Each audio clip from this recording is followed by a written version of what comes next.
fent anàlisis i les reaccions del gremi de cinemes, amb el lockout que van fer, l'estat actual del cinema en català, que no arriba a un 2% de sales que l'està aplicant, i llavors és aquest el tema, també les reaccions dels partits polítics.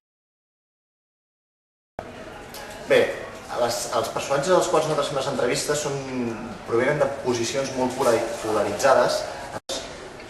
D'una banda, el que és la institució, el Govern de Catalunya, el Departament de Cultura i els altres estaments que estan a favor, i de l'altre que estan en contra, però aquests que estan en contra són les majors, són les distribuïdores, el gremi. Bé, és un reportatge bastant aplicable a internet perquè combina diversos factors, no? Combina el que seria el text, combina el que seria el vídeo, combina el que seria la cerca de l'hemeroteca dels mitjans mitjançant tot el sistema d'hipertext, d'hipervincles.